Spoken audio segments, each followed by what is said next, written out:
জান্নাতীদের সঙ্গে কেমনে কথা বলবি?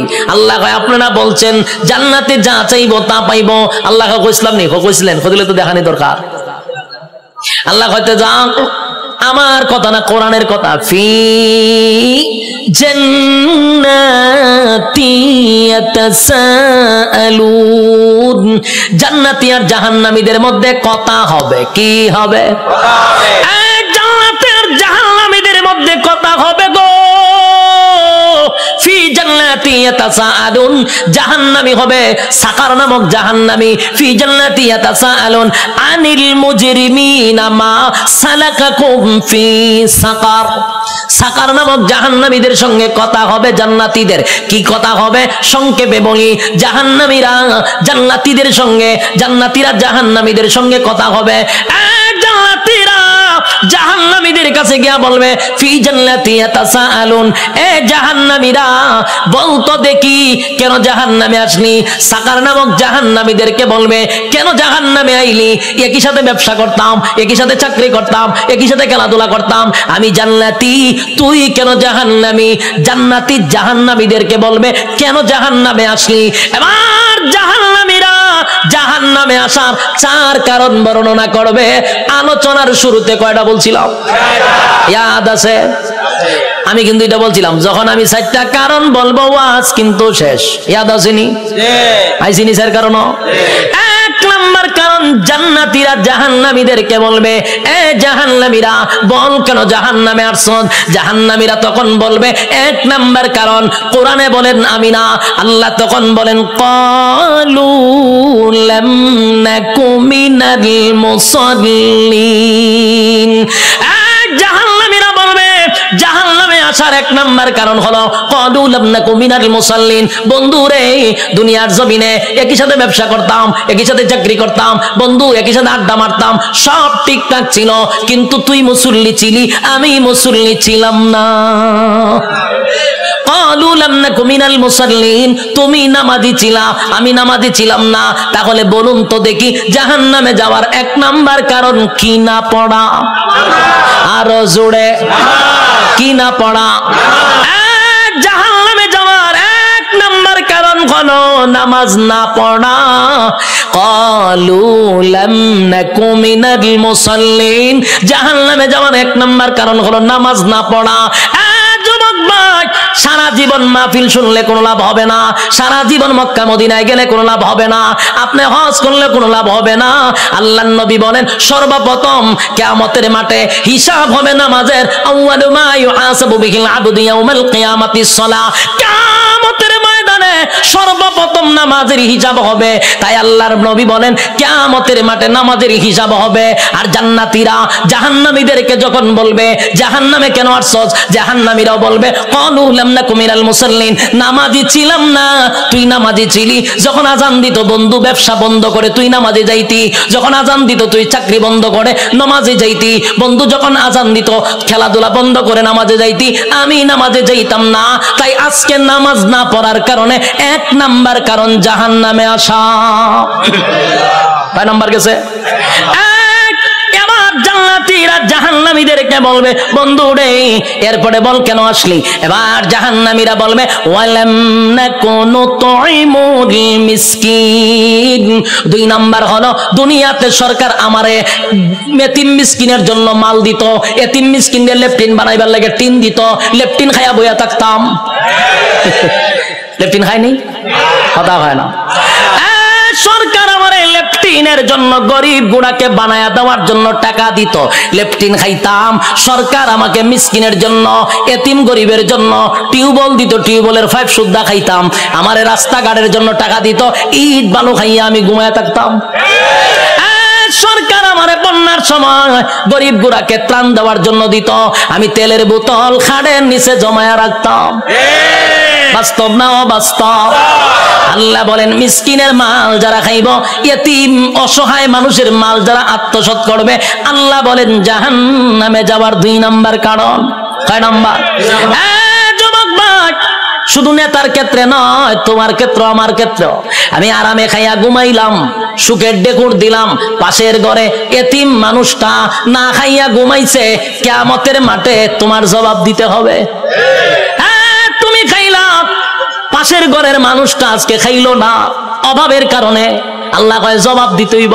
আল্লাহ বলেন বান্দা তোরে বানাইতে গিয়া ওয়ালাকাদ কাররামনা বানি আদম, সমগ্র সৃষ্টি জগতের মধ্যে শ্রেষ্ঠত্ব দিছি। চারটা কসম করে বলছি, বাংলা তোর থেকে সুন্দর আমি আল্লাহ কাউরে বানাই নাই, তোর থেকে সম্মান আর মর্যাদা আমি কাউরে দেই নাই। এরপর আল্লাহ বলেন এত কিছু দেওয়ার পরেও যদি তুই আমি আল্লাহর গোলামি না করস, ওয়ালাকাদ জারানা লি জাহান্নামা কাসীরাম মিনাল জিন্নি ওয়াল ইনস, আমি আল্লাহ আগুন দিয়া তোরে জ্বালাবো আর পোড়াবো। এরপরে রব্বে কারীম বলেন বান্দা শুন, ভালো করে শুন, এত নিয়ামত দিয়া তোরে ছেড়ে দিব না, আমি আল্লাহ কিন্তু পাই পাই পাই করে হিসাব দেব। কুল্লু নাফসিম বিমা কাসাবাত রাহিনা, প্রত্যেকটা মানুষ তার কৃত কর্মের জন্য আল্লাহর সামনে জবাব দিতে হবে। হিসাব ছাড়া ছেড়ে দিব না। রব্বে কারীম বলে হিসাব নিব গো, হিসাব ছাড়া আমি আল্লাহ কাউকে ছেড়ে দিব না। এই যে দুনিয়াতে যা করি সব হিসাব হবে।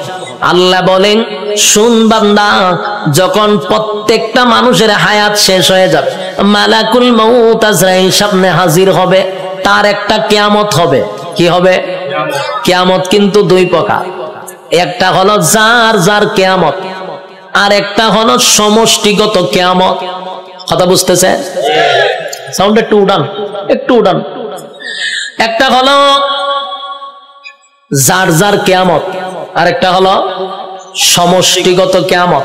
আল্লাহর রাসূল বলেন যার যার কিয়ামত সম্পর্কে বলেন মাম্মাতা ফাকাত কামাত কিয়ামাতুহু, যে যখন মারা যায় তার কিয়ামত তখন শুরু হয়। আমি যদি স্টেজে এখন মারা যাই, আমার কিয়ামত এখান থেকে শুরু হবে। আরেকটা হলো সমষ্টিগত কিয়ামত, সেই কিয়ামতটা হলো কিয়ামতে কুবরা, এটা বড় কিয়ামত, সেটা বাঁশির মাধ্যমে হবে। ইসরাফিল আলাইহিস সালাতু ওয়াস সালাম যখন বাঁশি ফু দিবে, আল্লাহ বলেন এই গোটা পৃথিবীর যা কিছু তোমরা দেখো বিশ্ব পরিস্থিতির পরিসমাপ্তি আমি ঘটায়া দিব। এটা হইল সমষ্টিগত কিয়ামত। ইদা জুলজিলাতিল আরদু জিলজালাহা, জমিনের মধ্যে তখন জালজালা শুরু হবে, ভূমিকম্প শুরু হবে। যখন যে একটা ভূমিকম্প হইছে 13 সেকেন্ড, 13 সেকেন্ডের ভূমিকম্পে সব শেষ হয়ে গেল। আর ওইটা যে শুরু হইব, ওইটা 13 সেকেন্ড না, 13 ঘন্টা না, এটা চলতেই থাকবে। পাহাড় গুলি তুলার মতো উঠতে থাকবে। বিল্ডিং তো দূরের কথা, পাহাড় উইরে উইরে চলবো। এই ভূমিকম্প থামবে না। কুল্লু মান আলাইহা ফান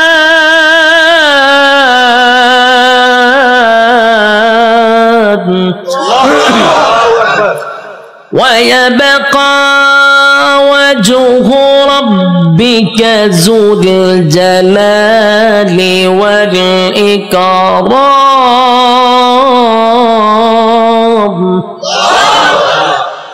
সব শেষ করব। এই অর্ডার কইও সাউন্ড বাড়ানোর দরকার। আমি একটু রিবাব আর ইকুটা তুলে দেন না, আমি চিল্লাইলে তো ইকু রাখবো। হালকা রিবাবের ভিতরে ইকুটা দেন। অত্যন্ত কিয়ামত শুরু করছিলেন মাইক মাহফিল, এখন হালকা একটু রিবাবটা ধরায় দেন আমার, যাতে প্রেসারটা গলাত না পড়ে। আল্লাহ বলেন কুল্লু মান আলাইহা ফান ওয়া ইয়াবকা ওয়াজহু রাব্বিকা যুল জালালি ওয়াল ইকরাম। চলবো। কুল্লু মান আলাইহা ফান, সব ধ্বংস হবে। ওয়া ইয়াবকা ওয়াজহু রাব্বিকা যুল জালালি ওয়াল ইকরাম, শুধু আল্লাহ ছাড়া সব ধ্বংস। আজরাইলও ধ্বংস, যে সিংহায় ফুক দিব সেও ধ্বংস হবে। মোট কথা কেউ থাকবে না। এটা হলো সমষ্টিগত কিয়ামত। আর প্রথম হলো যে যখন মারা যাবে তার কিয়ামত তখন থেকেই শুরু হবে। যুবক ভাইরা আমার, আল্লাহ বলেন প্রত্যেকটা মানুষের কিয়ামত আছে রে, যে যখন মারা যায় তার কিয়ামত শুরু হয়ে যায়। যেদিন মারা যাবেন আল্লাহ বলেন হিসাব নেওয়ার জন্য আল্লাহ পুনরায় আবার আমাদেরকে দাঁড় করাবে। আলোচনার শুরুতে একটা কথা বলছিলাম, আমরা কিন্তু এই পৃথিবীতে পরীক্ষা দিতে আসছি, ইয়াদ আছে না? পরীক্ষা দিতে আসছি। বলুন তো রেজাল্টটা কোথায় দিবে? রেজাল্ট কিন্তু পরকালে হবে। আল্লাহ কয় রেজাল্টটা দেখানোর জন্য আবার তোদেরকে পুনরায় আমি জীবিত করব। আল্লাহ বলেন সিংহায় যখন ফুঁক দিব সব ধ্বংস হয়ে যাবে রে। সব ধ্বংস হওয়ার পরে সর্বপ্রথম আমি আবার জীবিত করব ইসরাফিল আলাইহিস সালাতু ওয়াস সালামকে। আবার আল্লাহ বলবেন সিংহায় ফু মার। যেই মাত্র আরেকবার ফু দিবে ওই শেষের ফুয়ে প্রত্যেকটা মানুষের বডির ভিতরে আল্লাহ আবার রূহ দিবে। কাদা মাটির থেকে আবার রূহ পাইয়া মানুষগুলি মাটি গঠন হবে, আবার পুনরায় বডি গঠন হবে। কাদা মাটির থেকে আবার আপনি ওইটা দাঁড়াবেন, যেখানে দাঁড়াবেন, যেখানে বৈশা ওয়াজ শুনতাছেন সে জায়গাটাই হবে হাসরের মাঠ। যেখানে বই আওয়াজ শুনতাছেন এটা হাসরের মাঠ হবে। এই পৃথিবীটাকে আল্লাহ হাসরের মাঠ বানায়া দিবে। কিন্তু এখনকার পৃথিবী আর তখনকার পৃথিবী একরকম নয় রে। তখনকার পৃথিবী আর এখনকার পৃথিবীর মধ্যে উল্লেখযোগ্য একটা বেশ কম থাকবে। এখন তো কত উঁচু উঁচু বাড়ি আছে, পাহাড় আছে, সাগর আছে, নদী আছে, তখন কিছুই থাকবে না, সমতল একটা মাঠের মতো। মানুষ সেখান থেকে এটা দাঁড়াবে। আর বিজ্ঞানী বলেন মানুষকে আমি কেন দাঁড় করাবো জানো নি? দুনিয়ার জমিনে পরীক্ষা দিছিলি, আমি আল্লাহ সেটার রেজাল্ট তোর হাতে ধরায়া দিব। মানুষ গিয়া জমা হবে হাসরের মাঠে। কেউ পানি পান করবে, কেউ কলিজা পাটা পিপাসা লইয়া হাসরের মাঠে দাঁড়ায়া থাকবে। একদিন নয় রে, 2 দিন নয়, 50,000 বছর দাঁড়ায়া থাকতে হবে। সাধারণ কথা না, সাধারণ কথা না। পানির পিপাসায় জিহ্বা কুকুরের মতো বাহির হবে। আল্লাহর পয়গম্বর বরকতে হাত দিয়া কাউকে পানি পান করাবে, আর কেউ পানি না পান করে হাসরের মাঠে দাঁড়ায়া থাকতে হবে। 50,000 বছর বাড়ির কাছে না। সূর্যের তাপে মানুষের মাথার মগজগুলি গলে গলে পড়বে, জিহ্বাটাও বাহির হবে। এই অবস্থায় যে কত হাজার বছর মানুষগুলি একটা সময় বিরক্ত হইয়া চিৎকার দিবে আর বলবে মালিক রে, জান্নাতে দেও না হয় জাহান্নামেই দেও, হাসরের মাঠে আর ভালো লাগে না, সেখান থেকে আমাদেরকে সরায়া দাও। আদম নবীর থেকে লইয়া ঈসা রূহুল্লাহ পর্যন্ত মানুষ সবার কাছেই যাবে একটু আল্লাহর কাছে সুপারিশ করার জন্য। আদম নবীও বলবে ইয়া রাব্বি নাফসি, ইব্রাহিম আলাইহিস সালাতু ওয়াস সালাম বলবে ইয়া রাব্বি নাফসি, নূহ পয়গম্বর বলবে ইয়া রাব্বি নাফসি, মুসা নবী বলবে ইয়া রাব্বি নাফসি। এইভাবে 1,02,24,000 পয়গম্বর ইয়া ঈসা আলাইহিস সালাতু ওয়াস সালাম পর্যন্ত সবাই একটা কথা বলবে ইয়া রাব্বি নাফসি। আমার কি উপায় হবে? আজকে আল্লাহর সামনে কথা বলার সাহস কোন নবীর হবে না। কথা বুঝতেছেন আমার? আল্লাহ এত রাগান্বিত। এই যুবক ভাই, আলোচনার শুরুতেই বলেছিলাম আল্লাহর নাম রহমান, দয়া মায়া বেশি, কিন্তু আল্লাহর গজব আমরা এখনো দেখি নাই। সেটা হাসরের মাঠে দেখব। আল্লাহ সেদিন কাহার রূপ নিয়ে দাঁড়াবে। সেদিন আল্লাহর সামনে কথা বলার সাহস কোন নবীরাও পাবে না, শুধুমাত্র কেবলমাত্র আমাদের নবী ছাড়া। আদম নবীর থেকে লইয়া ঈসা রূহুল্লাহ পর্যন্ত একটা কথাই বলবে ইয়া রাব্বি নাফসি। আমার কি উপায় হবে গো? আল্লাহ খালি তর্জন আর গর্জন দিবে, তর্জন আর গর্জন দিবে, আর বলবেন নাফরমানরা আমার নিয়ামত খাই আমার নাফরমানি করছস, আজকে দাঁড়া, কেউ কথা বলবে কিনা? আল্লাহ সেদিন বলবেন লিমানিল মুলকুল ইয়াউম, এই পৃথিবীর রাজা বাদশারা দাঁড়া, হামাইন্নারে ডাক দিব, নমরুদ্দারে ডাক দিব। আল্লাহ সেদিন বড় বড় ক্ষমতাশীলরে ডাক দিবে, নমরুদ্দা দাঁড়া, ফেরাউন্না দাঁড়া। আল্লাহ বলবেন সাজ্জাদ দাঁড়া। আল্লাহ এইবার এইভাবে আবু জাহেলকে ডাকবে, যত জালেম শাসক আছে সবগুলাকে আল্লাহ সেদিন ডাক দিবে। ভারতের দাদারেও ডাক দিব, ওয়াংশাংশচিরও ডাক দিব, বুসারেও ডাক দিব, সবাইরে ডাক দিব।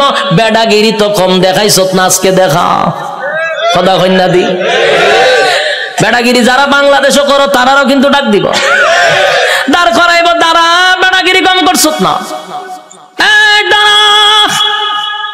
নির্দোষ আলেমদেরকে সাইজ করছো, দাঁড়া আজকে দেখি তোর ক্ষমতা কতটুকু আছে। দাঁড়া, ক্ষমতা দেখকে লই আমি দাঁড়া। কেউ কথা বলবে না, নিস্তুপ হয়ে যাবে। কথা বলার সাহস আছে নি কেউ? এখন এনে কত বেডাগিরি, এখন বেডাগিরি অভাব নাই। সেদিন কেউ কথা বলবে না, কেউ কথা বলবে না। আল্লাহ তখন নিজেই কইব লিল্লাহিল ওয়াহিদিল কাহার, আজকের একমাত্র ক্ষমতা আমি আল্লাহ।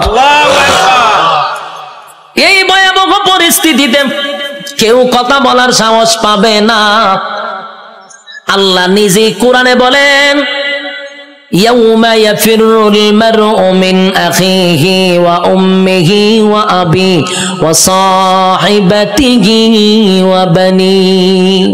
কিয়ামতের মাঠটা এমন হবে, মা তার সন্তানের পরিচয় দিবে না, সন্তান মার পরিচয় দিবে না, বাবা তার সন্তানকে চিনবে না, পরিচয় দিবে না, চিনলেও পরিচয় দিবে না, ভালো করে চিনবো পরিচয় দিত না। স্ত্রী তার স্বামীরে পরিচয় দিবে না। কেন দিবে না? একটা নেকির কারণে। যদি আমার কাছে নেকি চায়, কেউ কাউরে পরিচয় দিবে না। সেদিন কি কোনো পীর সাহেব তার মরিদানের পরিচয় দিব? কথা কই না দি? ফিররা গিয়া কি মরিদানে তালাশ করবো? ফিরও বলবে ইয়া রাব্বি নাফসি। সাধারণ জনগণ যে স্লোগান দিবে, ফিরও সেই স্লোগান দিবে, কারণ ফিরের ক্ষমতা দুনিয়াতে আছে গরু ছাগল খাওয়ার, কিন্তু পরকালে এই ক্ষমতা নাই।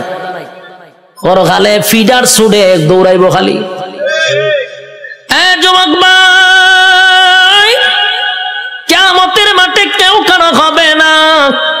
আল্লাহ সেদিন হিসাব নেওয়ার জন্য দাঁড় করাবে, একটা দল ডান দিকে আর একটা দল বাম দিকে।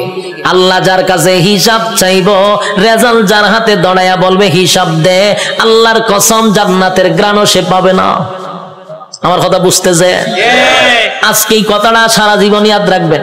আল্লাহ যার কাছে হিসাব চাইব, হে কোনোদিন জান্নাতে যাবে না। হিসাব দেওয়ার মতো যোগ্যতা কারো নাই। আল্লাহ যারে জান্নাত দিব বিনা হিসাবই দিব। সুবহানাল্লাহ। যারে জান্নাত দিবে গো বিনা হিসাবে জান্নাত দিবে, কারণ হিসাব চাইলে বান্দা আটকা পড়ে যাবে। হিসাব চাওয়া মানেই হলো বিপদে পড়ে গেছ। আল্লাহ বামপন্থীদেরকে হিসাব নিবে। দুইটা দলে যখন মানুষ দাঁড়াইব, আল্লাহ তখন ফেরেশতাদেরকে বলবেন নাফরমান গুলাকে জিগা 24 ঘন্টাদের সময় দিছিলাম কোন কাজে ব্যয় করছে, আমি যে যৌবন কাল দিছিলাম কোন কাজে ব্যয় করছে, হিসাব দিত। হিসাবে আটকা পড়ে যাবে। আল্লাহ তখন ফেরেশতাদেরকে বলবে এটি নাফরমান, আমার দেওয়া নিয়ামত খাই আমার নাফরমানি করছে। আজকে তার হাতটারে লোহার মতো শক্ত করে দেয়, বাম হাতটারে লোহা বানাবে, শক্ত হয়ে যাবে। আল্লাহ কয়টার ব্যাখ্যা করবো, কয়টা বুক বরাবর ঢুকা, বুক ছিদ্র করে, কলিজা ছিদ্র করে, পিছন দিকে টেনে বাম হাতটা বাহির করবে। নাউজুবিল্লাহ। বাম হাত বুক ছিদ্র করে পিছন দিকে বাহির করার পরে এবার হাত চলে গেল পিছনে, মাথা কিন্তু সামনে। আল্লাহ এবার দিবা আমলনামা, ওই যে রেজাল্ট দুনিয়াতে যে পরীক্ষা নিছিল এই রেজাল্টটা হাতে দিবে। ফেরেশতারা কইবে আল্লাহ হাত পিছনে, চেহারা সামনে। আল্লাহ কয় নাফরমানের চেহারাটা ভাঙ্গা মস্কাইয়া এরপরে পিছনে নিয়ে যা। যুবক ভাই, প্রথমে বলেছি আল্লাহর মায়া দয়া বেশি গো, তেমনি ভাবে আল্লাহর আযাব আর গজব বেশি রে। বাম হাতটা বুক বরাবর ঢোকাইয়া পিছন দিকে বাহির করিয়া গাঁটটা মস্কাইয়া ভাঙ্গা পিছনের দিকে নিবে। মরবেন না কিন্তু, কারণ মরণ নাই। গার ভাঙ্গা পিছন দিকে নিবে, নিয়ে আল্লাহ কইব নে রেজাল্টটা দেখ, ক্লাসও বইয়া কি করছিলি বান্দা একটু দেখ। বান্দা দেখবে আর বলবে মালিক রে আমার প্রতি তুমি বেইনসাফি করো নাই, ইনসাফের বিচারটাই করছো। কারণ সে দেখবে যা কিছু লেখা সব তার চোখের সামনে বাজবে। রাতের আধারে কি করছে, দিনের আলোতে কি করছে, সব লেখা। আল্লাহ একটা বাড়ায়া লেখে নাই, একটা কমায়া লেখে নাই।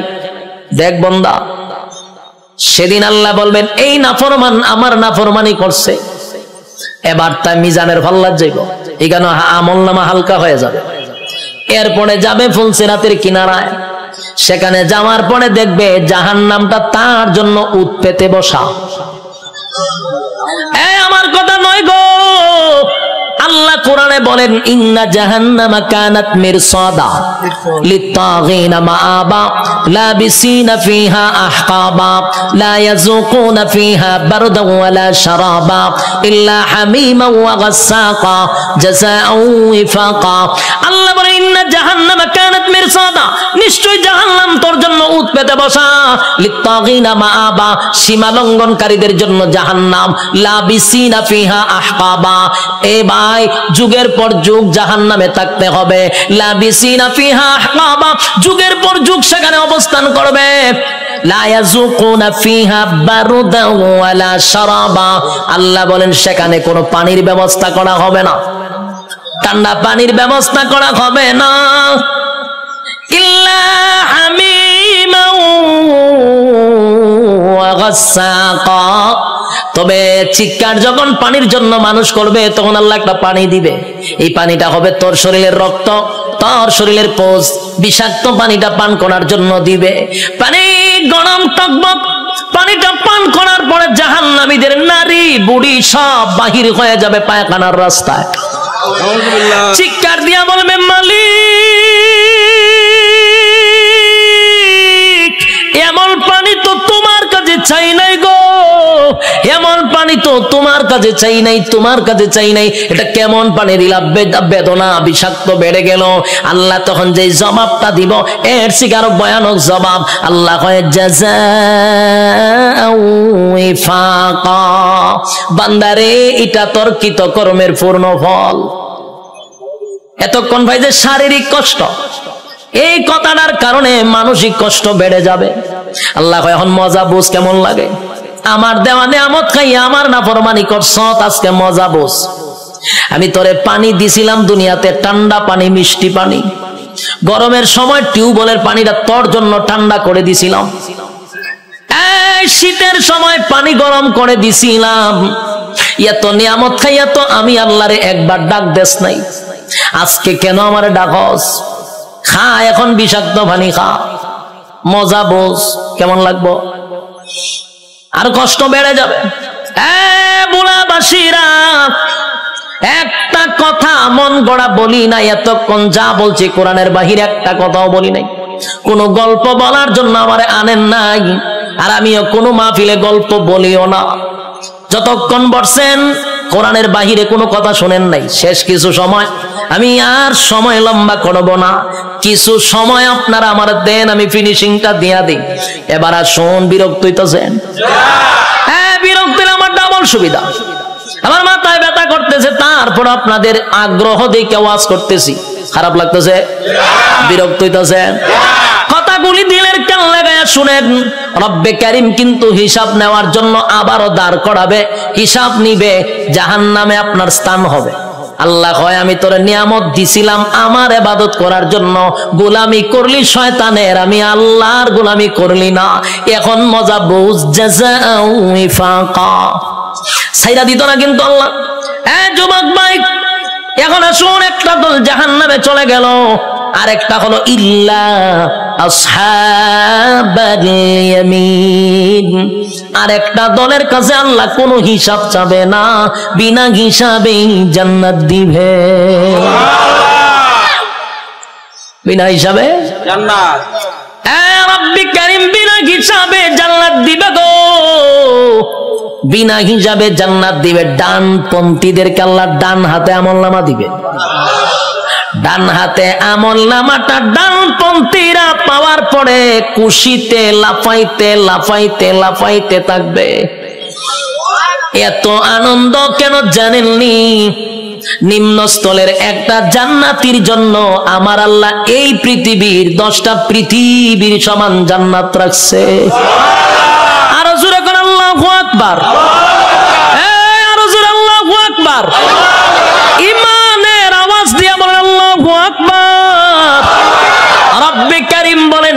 শুন, এই পৃথিবীর 10টা পৃথিবীর সমান্তরে জান্নাত দিব, নিম্নস্তরের জান্নাতীরে 10টা পৃথিবীর সমান রাজত্ব দিব। ডাল হাতে আমলনামাটা পাইয়া বান্দা লাফাইতে থাকবে আর বলবে, মালিক আমি এত খুশি, এত খুশি, এত খুশি, এত আনন্দ, এত আনন্দ আমি কোথায় রাখবো? লাফাইতে থাকবে। আল্লাহ কয় দাঁড়া, লাফাস কেড়ে, আল্লাহ আমি এত বড় নিয়ামত পাইছি, কোথায় রাখবো গো? আমি আনন্দ কোথায় রাখবো? দুনিয়ার মানুষ 10 কেজির একটা কাপ, বিশ্বকাপ পাইয়া সারাটা দেশ আনন্দে লাফানো শুরু করে, আর আল্লাহ কয় গোটা পৃথিবীর 10 পৃথিবীর সমান এক একটা রাজত্ব দিব। খুশি কম না বেশি? খুশি হওয়ার আরো কারণ আছে। আল্লাহ বলেন, জান্নাতি শুন, দুনিয়াতে যদি তোর আমি আমেরিকার প্রেসিডেন্ট বানাইতাম, কিন্তু এক সময় তোর মরণ লাগতো। কথা হয় না? আমেরিকার প্রেসিডেন্টের মরণ আসেনি? বাংলাদেশে যারা রাজত্ব চালাইতেছে তার মরণ আসেনি? গোটা পৃথিবীও যদি রাজত্ব করত, জুলকারনাইন গোটা পৃথিবী রাজত্ব করছে, মরণ ছিল? বাদশা সুলাইমান গোটা পৃথিবীর রাজত্ব করছে, মরণ ছিল? নমরুদ্দা গোটা পৃথিবীর বাদশা ছিল, মরণ ছিল? বখতে নসর গোটা পৃথিবী রাজত্ব করছে, মরণ ছিল? তাহলে গোটা পৃথিবী রাজত্ব করলেও মরণ আছে রে। আর আল্লাহ বলেন 10 দুনিয়ার সমান একটা জান্নাতের রাজত্ব দিব, আর কোনদিন মরবি না। একটা জবান বন্ধ রাখবেন না, বলুন সুবহান। মরণ নাই, এর থেকে বড় আনন্দ আসেনি? মরণ নাই, মরণ নাই, মরণ নাই। জান্নাতে ঢোকার পর আর মরণ নাই। আল্লাহ কয় দাঁড়া, মরণ নাই, আরো খুশিতে লাফাইব। এত আনন্দ কোথায় রাখবো? এখন আর মরবো না। আনন্দের সুরে লাফাইতে থাকবে। আল্লাহ কয় দাঁড়া, লাফাইস না, আরো আছে। আল্লাহ কি আছে? বলে আর কোনদিন তুই বৃদ্ধ হবি না। পৃথিবীর কোন মানুষ কি বৃদ্ধ হতে চায়? কথা হইনা দি, কেউ বৃদ্ধ হতে চায় না।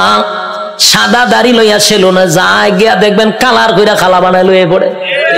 যদি জিগায় কালা করছ কেরে কোনাইলে বুড়া দেখা যায়, তাহলে তার উদ্দেশ্য কোনো বুড়া হতে চায় না। বুড়া হতে চায় না রে। পৃথিবীর কেউ বৃদ্ধ হতে চায় না, বুড়া হতে চায় না। আল্লাহ কয় বুড়া হন লাগবো। কথা কোন ঠিক নেই? উপর দিয়া যতই কালো করো, ভিতরে বুড়া হইতেছে নি, চামড়া ঢিল হইতেছে। বৃদ্ধ হতে হবে। আল্লাহ কয় জান্নাতের ভিতরে নিয়ামত হলার কোনদিন বৃদ্ধ হবি না। 32 বছরের হায়াত দিব, কোনদিন বয়স 33 হবে না। আমার কথা বুঝছেন নি? বয়স কত হবে? 32 হবে, আর কোনদিন 33 হইতো না। বয়স আর বাড়বেও না, কমবেও না, এইভাবেই থাকবো। যৌবন কমবেও না, বাড়বেও না, প্রথম যেমন ছিল এমনই থাকবে। আল্লাহ বলেন আমি তনে কমপক্ষে 60 হাত লম্বা বডি বানায়া দিব, আদম নবীর মতো। সুবহান। আল্লাহ বলেন কণ্ঠ দিব দাউদ নবীর মতো। আল্লাহ বলেন সৌন্দর্য দিব ইউসুফ নবীর মতো। চরিত্র দিব মুহাম্মাদুর রাসূলুল্লাহর মতো। এতগুলা নিয়ামত দিয়া আল্লাহ বলেন জান্নাতের ভিতরে নিম্নস্থলের একটা জান্নাতীরে কমপক্ষে বউ দিব, কমপক্ষে 72টা। এটার আওয়াজটা কমে গেছে কেন? বউ দিব, এরপর আপনার খুশি না? ঘটনা না বউ উনলে ডরান? আর কেমনি খুশি? তখন মানুষ নির্যাতিত হইলো বউ দিয়া, হইতে পারে না, সইতে পারে না। বাস্তব না বাস্তব? সারা বাংলাদেশে খালি নারী নির্যাতন, পুরুষ নির্যাতন দেওয়া, এটা নিয়ে কোনো মাতামাতি নাই। এমপিরা পর্যন্ত ঘরের এমপির কাছে মাথা নত হইরা লায়, নির্যাতিত। কিন্তু এটা নিয়ে সরকার কোনো মাথা কামায় না। এর লিগে মানে বিয়া কথা হলো ডরায়, ঠিক নেই? একবার হাত তুলে আল্লাহ আমার তুমি নেও, আমার নেও, আমার নেও, আমি আর থাকতাম না। বউ উঠতেছে রেখো, আল্লাহ আমারও লিয়ে যাবো তুমি। দেখো আর মরে কিতা করতাম? কইটা কিতা বলে তুই যখন আমার সাথে যাবে তার মরতাম কেন? আমি তোর অশান্তিতে তুই আমি আল্লাহর কাছে প্রার্থনা করতাম যে মরতাম। তুই দেখে তোর সাথে আবার আমি যাইতাম, তুই গেলে আমি আর মরতাম কেরে? এখন বুঝেন বউ দিয়া কত অতিষ্ঠ হইছে, কি যন্ত্রণা। একেবারে আল্লাহর ওলির বউ কিন্তু একবার বালা না, কারণ রগ একটা তেরা করে আল্লাহ বানাইছে। আমি কিন্তু বুলাবাসীর কোন মহিলার প্রতি কথা কইতাছি না, আমি সারা বাংলাদেশের কথা কই, বুলা বাদ দিয়া নাহলে আবার মহিলার আন্দোলন করবো যে উজুর আর পাইছেন না, উজুর আর পাইছেন না। না মহিলারা আমি আপনার দেশের মহিলাই দেখছি না, তা আমি মহিলার ব্যাপারে বদনাম করার দরকার আসেনি। আমি আমার এলাকার কথা কইতাছি, কোন অসুবিধা আছে? আল্লাহ হয় জান্নাতে বৌদি বড়া জুড়ে কন ৭২ নিম্ন স্থলের জান্নাত, কোন রকম যারা জান্নাত গেছে। আর স্পেশাল যদি হয় কিতা বুঝো, বউর অভাব করবো নি? জান্নাতের বউগুলা কেমন হবে? দুনিয়ার বউ নয় রে।